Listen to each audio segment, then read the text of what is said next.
প্রথম কথা হলো, আমরা পশ্চিমবঙ্গের প্রায় 3 কোটি জনসংখ্যা মুসলমান, ভোট দিই আপনার 40% মুসলমান, জনসংখ্যার নিরিখে 31% মুসলমান, 38,300 মতন গ্রাম, 35,000 গ্রামে মসজিদ, 1 লক্ষের মতন মসজিদের সংখ্যা, হাজার হাজার মাদ্রাসা, খারিজি মাদ্রাসা, এমএসকে মাদ্রাসা, সিনিয়র মাদ্রাসা, সরকারের মাদ্রাসা, তারপরে তবলিগ, ফুরফুরা, দেওবন্দি, বেরেলি, হানফি, শাফি, মালিকি, হাম্বলি, কাদরিয়া, চিশতিয়া, নকশবন্দিয়া, মুজাদ্দিদিয়া, মুতাজিলা, খাওয়ারিজ, নজ্জারিয়া, জাবারিয়া, মুশাব্বিয়া, নাজিয়া, জামাত ইসলাম, আহলে হাদিস, আজানগাছি, পিয়ারডাঙ্গা।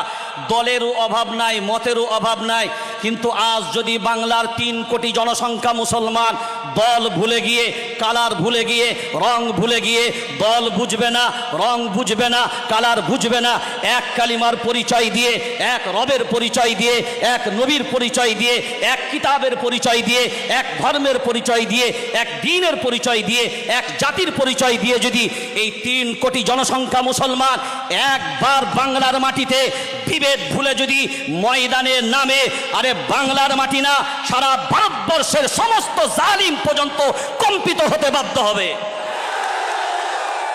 শুধুমাত্র একটাই দুর্বলতা, আমরা সময়ের সাপেক্ষে একতার কথা বললেও অন্তরের মিলবন্ধন আমাদের মাঝখানে যদি এককভাবে যদি আমরা জুটতে পারি, যদি আমরা আমাদের চেয়ারের সব কিছুকে উপেক্ষা করে আমরা যদি মনে করি ঐক্যবদ্ধভাবে লড়াই করব, সবাই মাথায় রাখবেন একটা জিনিস, এটা প্রত্যেকটা মানুষের জানা দরকার। এই যে আন্দোলনটা, এই আন্দোলনটা কি?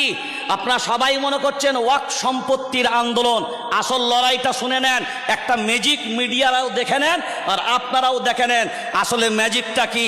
আমার হাতে একটা রুমাল দিয়েছি, দেখেন, রুমালের উপরে মোবাইলটা রাখলাম, অর্থাৎ রুমালের উপরে মোবাইল। আপনার মসজিদ, মাদ্রাসা, খানকা, মক্তব, কবরস্থান যা আছে সব কিন্তু জমিনের উপরে। কার উপরে? জমিনের উপরে। যে মসজিদ আপনার যে জায়গার উপরে আছে ওই জায়গাটার নাম হলো ওয়াকফ, যে মাদ্রাসা যে জায়গার উপরে আছে ওই জায়গার নাম হলো ওয়াকফ, যে খানকা যে জায়গার উপরে আছে ওই জায়গার নাম হলো ওয়াকফ।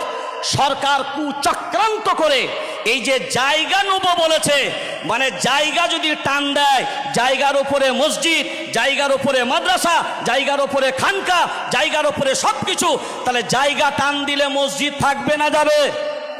এই থাকবে না যাবে? তাহলে এই 3 কোটি পশ্চিম বাংলার মুসলমান তারা কি মাথা চুলকুবেন না দলাদলি করে সব নিজেরা চুপ করে বসে থাকবেন? বরঞ্চ এক বাক্যে এ বাংলার মাটি না, সারা ভারতবর্ষে পর্যন্ত মনে রাখতে হবে যে আমাদেরকে ক্ষতি করার ক্ষমতা সারা পৃথিবীর জালিমের নেই, যতক্ষণ পর্যন্ত আমরা নিজেরা নিজেদের ভিতরে গাদ্দারি না করব। যদি আমরা গাদ্দারি না করি তো হিম্মত নেই কারোর পশম বাঁকা করতে, কারণ हम ओ ईंटा नहीं जो दीवारों से टूट जाए, हम तो ओ पत्थर है जो पहाड़ों से भी टकरा जाए, फिर भी कोई पहाड़ नहीं जो हमें तोड़ सके। अरे हिंदुस्तान तो क्या दुनिया में भी किसी माई का लाल नहीं जो मुसलमान को मिटा सके। नारे तकबीर! এই ওয়াকফ কালাম আইন বাতিল করো, ওয়াকফ কালাম আইন বাতিল করো, ওয়াকফ বিল মানছি না, মানব না। এই মসজিদ মাদ্রাসার সম্পত্তি রক্ষা করতে আমরা লড়ছি, লড়ব। বাস এক কথায় আমরা যদি ঐক্যবদ্ধভাবে থাকি ইনশাআল্লাহ সাফল্য আমাদের অনিবার্য। কিন্তু কোনো অবস্থায় আমরা যেন নিজেদেরকে নিজেদের মতো করে বিভেদ না করি, সেই জন্য মনের দিক দিয়ে ফ্রেশ হয়ে, হ্যাঁ, কাক কালো কোকিল কালো, কালো মাথার কেশ, সবচাইতে বেশি কালো মনের হিংসালেশ, নিম তেতো নিন্দা তেতো, তেতো ভাঙা ঘর সবচাইতে বেশি তেতো 200 টিনের ঘর। আরে চাকা গোল পয়সা গোল, গোল আলু গোল, সবচাইতে বেশি গোল মনের গন্ডগোল। জমিয়তুল আইম্মা ওয়াল উলামা জিন্দাবাদ, ভারতবর্ষ জিন্দাবাদ, আমাদের সংহতি সম্প্রীতি জিন্দাবাদ। আসসালামু আলাইকুম ওয়া রাহমাতুল্লাহ।